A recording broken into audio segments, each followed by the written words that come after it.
wabarakatuh. Perkenalkan, nama saya Aida Marini dari Biologi 4, NIM T2019-8128. Dalam video kali ini saya akan menjawab beberapa soal dari Ustadz Hilmi selaku dosen hadis untuk memenuhi ujian akhir semester. Fungsi dari hadis sendiri adalah sebagai sumber hukum kedua dari Al-Quran. Artinya, hadis sebagai penjelas ketentuan yang sudah tertera dalam Al-Quran. Oleh karena itu, dengan adanya hadis, ketentuan, perintah, maupun kewajiban yang sudah tertera dalam Al-Quran akan semakin kuat dan akan semakin jelas. Contohnya sendiri adalah kasus haji.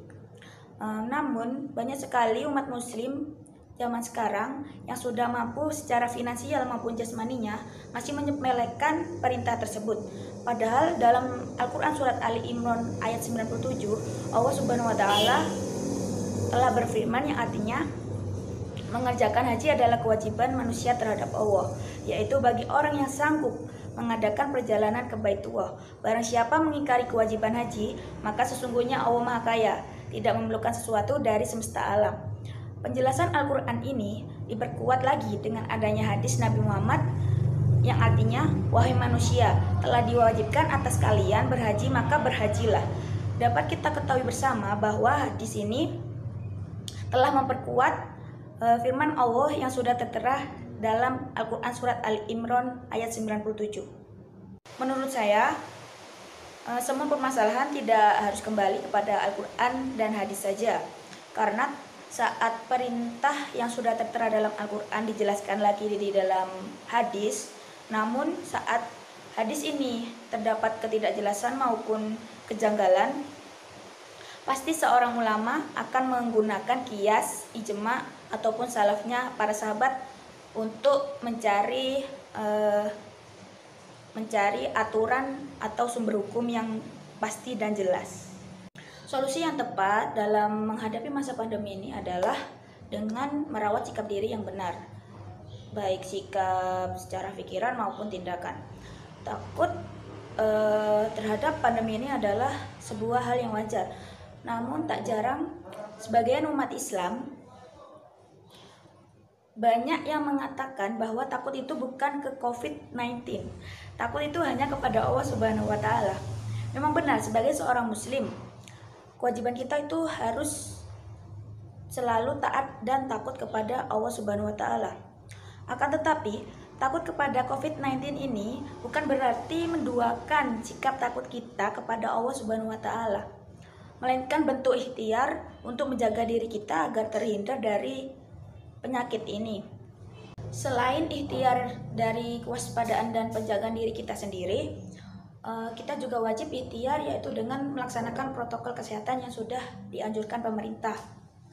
Adanya COVID-19 ini merupakan tanda kebesaran Allah Subhanahu wa Ta'ala.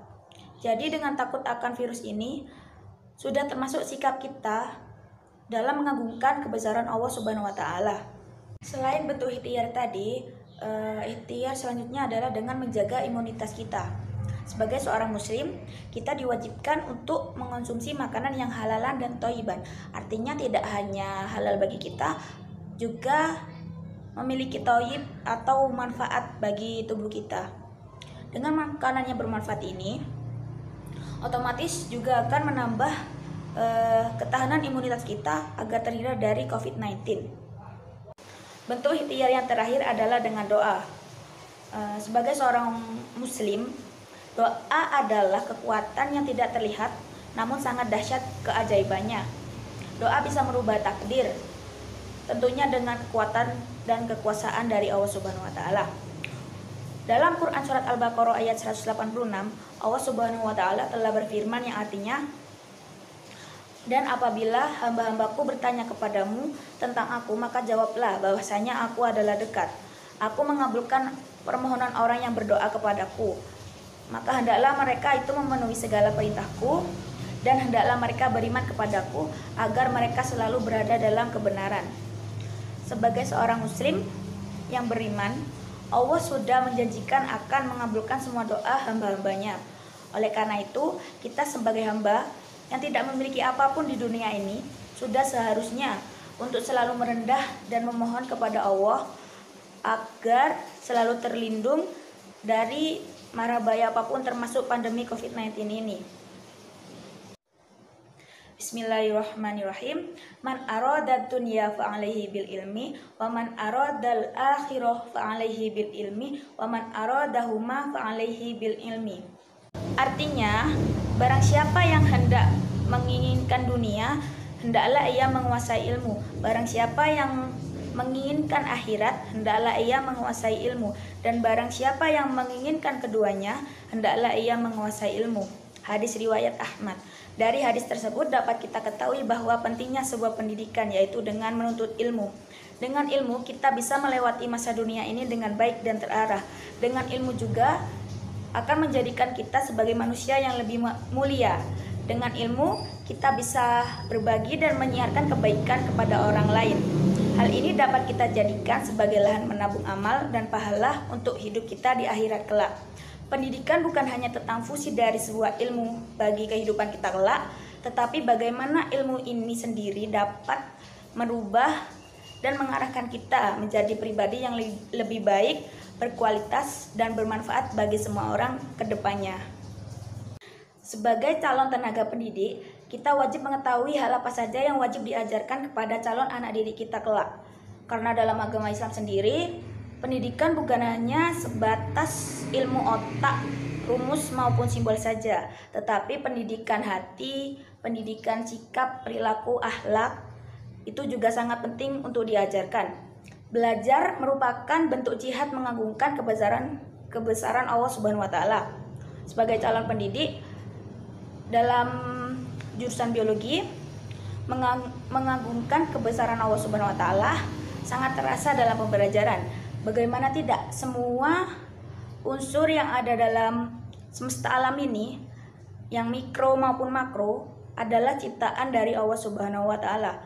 Dengan adanya hadis tarbawi khususnya dapat membantu kita sebagai calon pendidik ilmu biologi yang berprinsipkan agama Islam dalam mengajarkan teori kehidupan yang dengan baik. Dengan mempelajari hadis tarbawi dapat memudahkan kita sebagai calon pendidik dengan menerapkan sistem tata cara maupun aturan dalam pelaksanaan pendidikan yang berbasis Islami sesuai dengan ajaran Nabi Muhammad SAW. Cukup sekian video kali ini. Apabila ada salah pengucapan, kata ataupun kalimat-kalimat yang sudah saya jelaskan, saya mohon maaf sebesar-besarnya, dan semoga video ini bermanfaat bagi kalian yang menonton. Terima kasih. Assalamualaikum warahmatullahi wabarakatuh. Saya Firnanda Hilyaul Aulia, T2019-8126.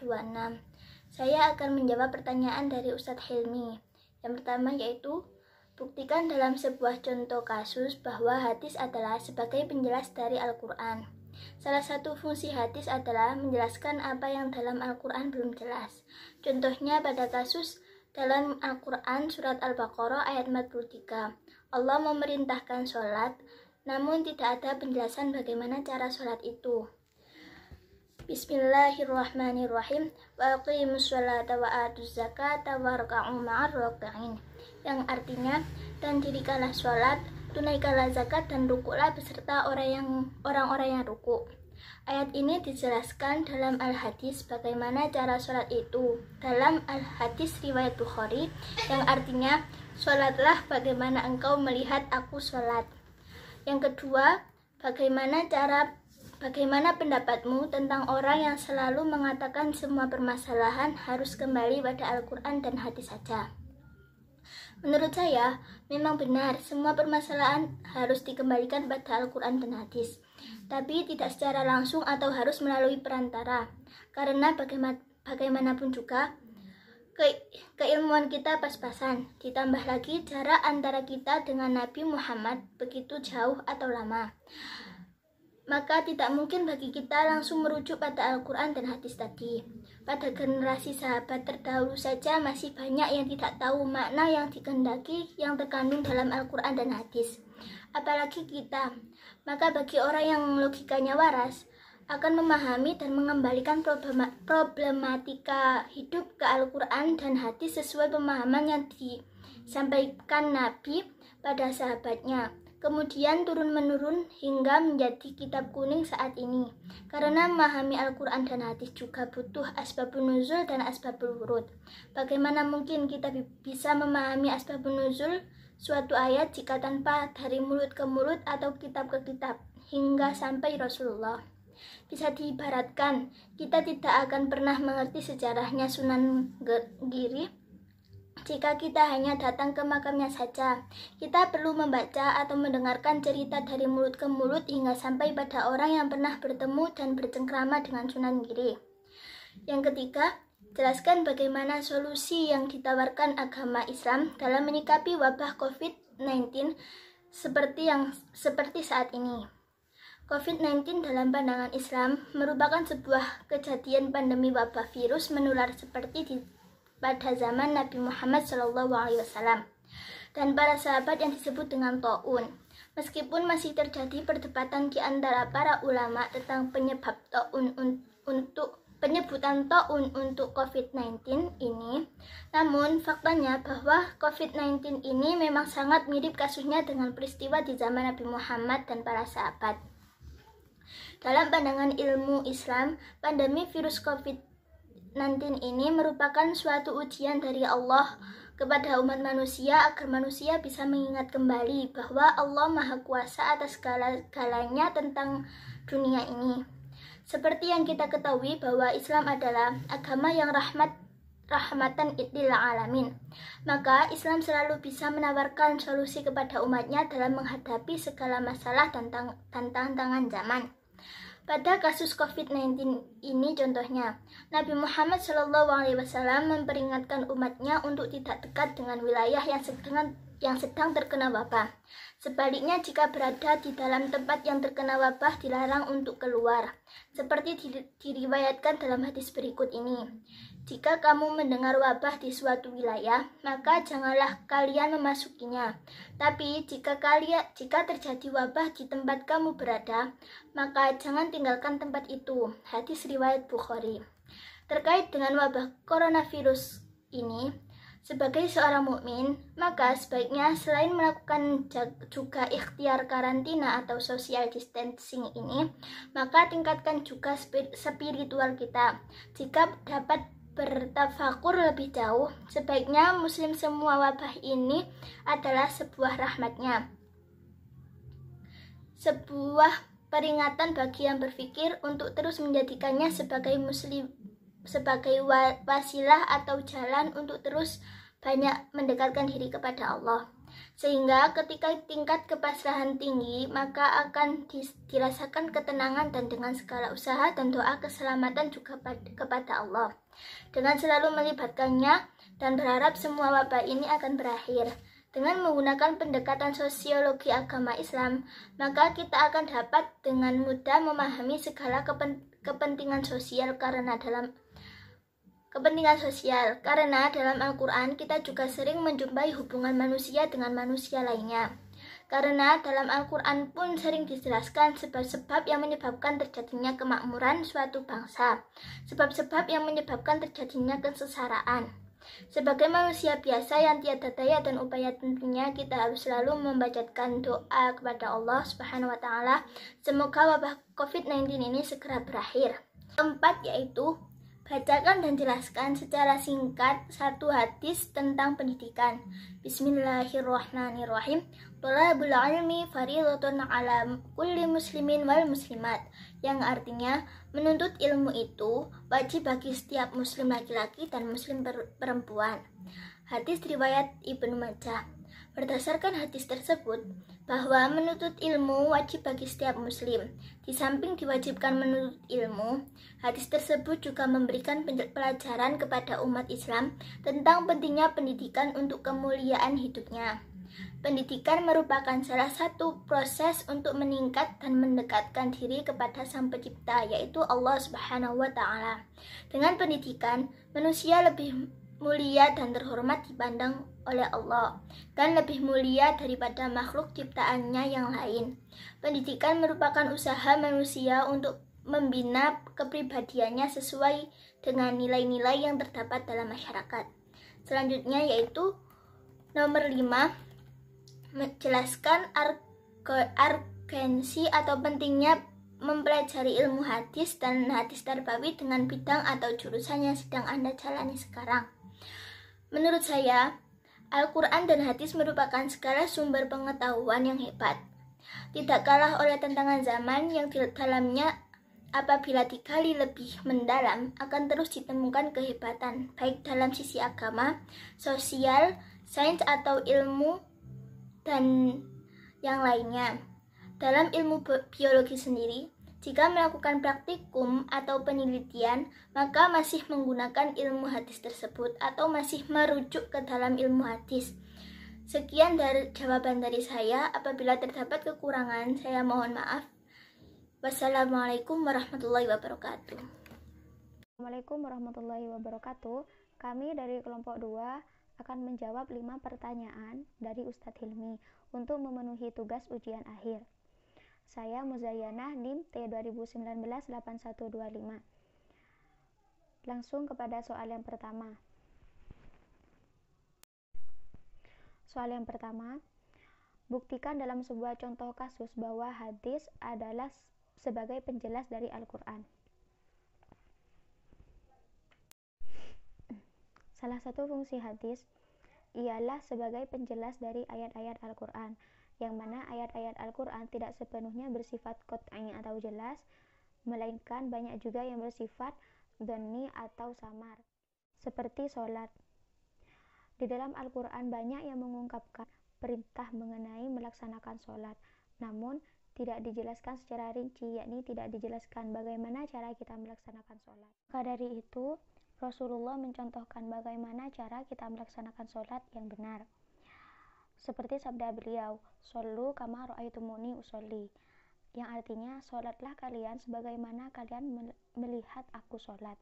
Hadis riwayat Bukhari. Begitu juga haji. Di dalam Al-Quran, perintah melaksanakan haji tidak disertai dengan bagaimana cara kita melaksanakan haji. Maka dari itu, Rasulullah juga mencontohkan bagaimana cara kita melaksanakan haji yang benar. Beliau bersabda, yang artinya, ambillah atau kerjakanlah haji itu dari manasik yang aku kerjakan. Bagaimana pendapatmu tentang orang yang selalu mengatakan semua permasalahan harus kembali pada Al-Quran dan hadis saja? Menurut saya, pernyataan tersebut benar, namun masih kurang tepat.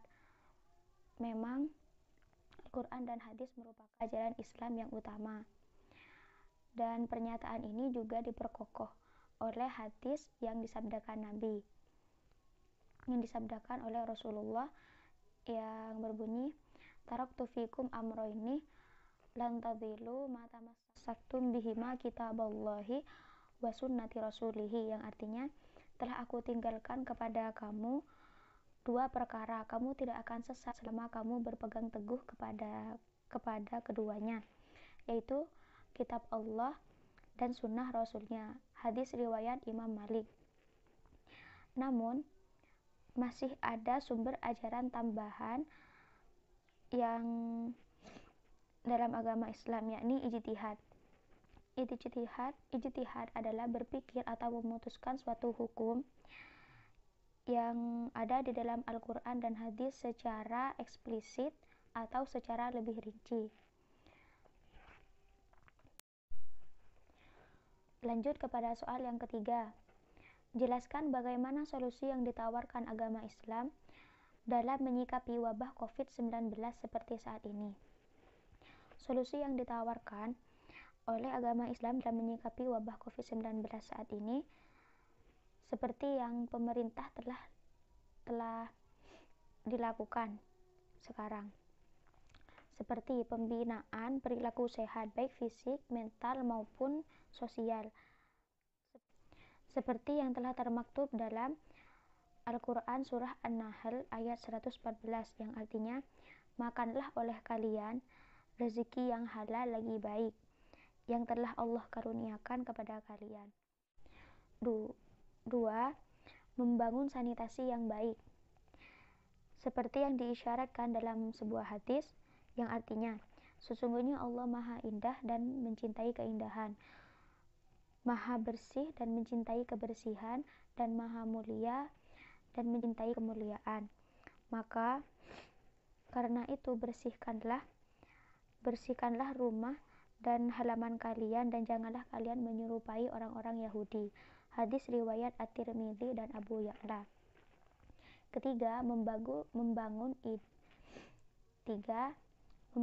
ide karantina. Pada zaman Rasulullah SAW, pada saat terjadi wabah kusta yang menular dan mematikan dan tidak ada obatnya, upaya yang dilakukan Rasulullah untuk menangani wabah tersebut adalah dengan mengadakan karantina atau isolasi pada umat yang terjangkit wabah tersebut, yakni dengan membangun tembok-tembok pada wilayah yang terkena wabah kusta tersebut.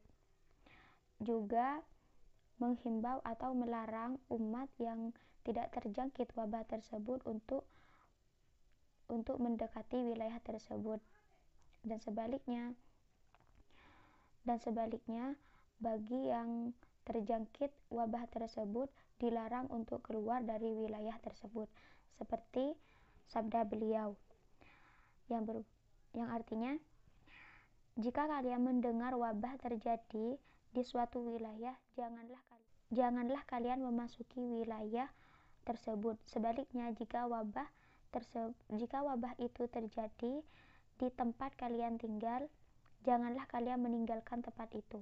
Hadis riwayat Al-Bukhari. Lanjut kepada soal nomor 4. Bacakan dan jelaskan secara singkat satu hadis tentang pendidikan. Satu hadis tentang pendidikan yang saya pilih adalah man aradad dunya fa'alaihi bil ilmi wa man aradal akhirati fa'alaihi bil ilmi wa man aradahuma fa'alaihi bil ilmi. Yang artinya, barang siapa yang hendak menginginkan dunia, maka hendaklah menguasai ilmu, dan barang siapa yang menginginkan akhirat, maka hendaklah menguasai ilmu, dan barang siapa yang menginginkan keduanya, hendaklah ia menguasai ilmu. Hadis riwayat Ahmad.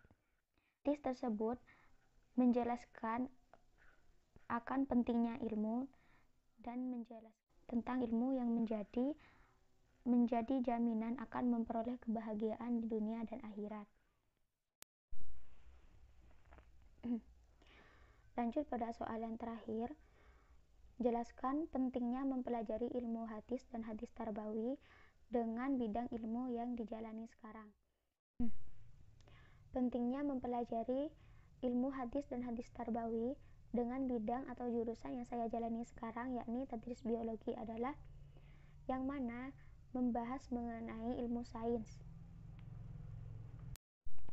Pada zaman modern ini, kita sebagai umat muslim dituntut untuk mempelajari ilmu yang bersifat rasional dan logika, contohnya ilmu sains. Tujuan tersebut agar umat muslim dapat bersaing dengan negara-negara barat yang notabene menguasai ilmu sains dan dapat menyesuaikan diri dengan perkembangan zaman, agar tidak tertinggal dengan bangsa-bangsa barat.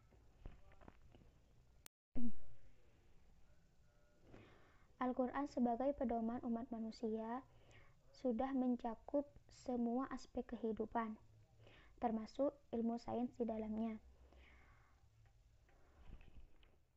Contoh ilmu sains yang tercantum di dalam Al-Quran adalah tentang metodologi sains mengenai analisa sidik jari.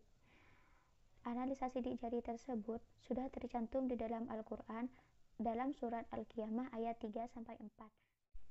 Dari hadis tersebut jelas bahwa Rasulullah pernah memakai jasa seorang qaif untuk menganalisa pola sidik jari dari Usama ibnu Zaid dan ayahnya, Zaid ibnu Haritsah, untuk membuktikan dan menghilangkan keraguan dari orang-orang munafik yang ragu akan kebenaran bahwa Usama ibnu Zaid merupakan putra dari Zaid ibnu Haritsah dikarenakan perbedaan warna kulit. sekian video dari saya, kurang lebihnya mohon maaf. Wassalamualaikum warahmatullahi wabarakatuh.